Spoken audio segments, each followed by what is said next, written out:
هنجيب بولة ونحط فيها 3 معالق شوفان مطحونين. احنا بنجيب الشوفان عادي، وبقى عندك المطحنة بتاعتك بتطحنيه. انا جبت في بولة حطيت 3 معالق شوفان كبار و2 بيض بحرارة المطبخ.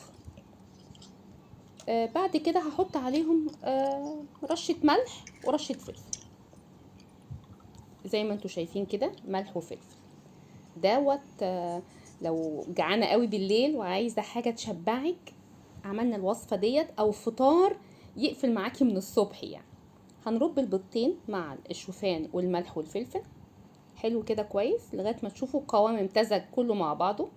عايزه تضيفي جواه اي حاجه، انا عملته كده ساده. هنجيب الطاسه بتاعتنا تكون مدهونه، عندك زيت زيتون يحبذ، مفيش معلقه سمنه بلدي، يعني رشه سمنه كده بلدي ايه خفيفه، وننزل كل الخليط وعلى نار متوسطه.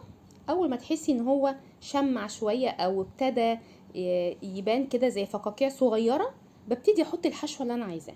انا كان عندي بسطرمه وعندي موتزاريلا. في مره تانية عملتها بسوسيس.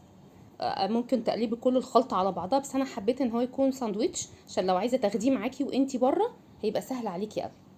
وزعي زي ما انتي عايزه بالفطار اللي انتي حباه او العشاء اللي انتي حباه او موجود عندك. ممكن تحطي فلفل، كل الموجود عندك تقدري تضيفيه. بعد ما بحطه كله بحطها على النار، برضو نار متوسطه.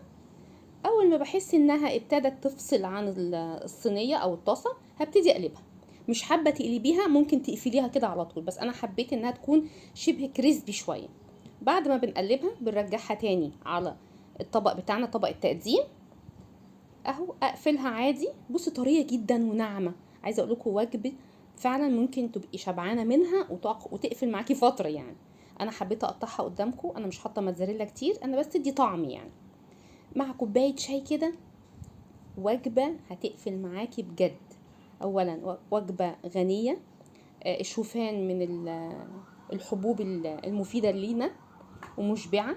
يعني لو حاسه ان انت خارجه من العيد واكله كتير، يعني ممكن يومين كده تبتدي تعملي العشاء بتاعك حاجه خفيفه كده. يا ريت الوصفه النهارده تعجبكم. اتمنى اسمع تعليقاتكم ويكون الفيديو نال اعجابكم.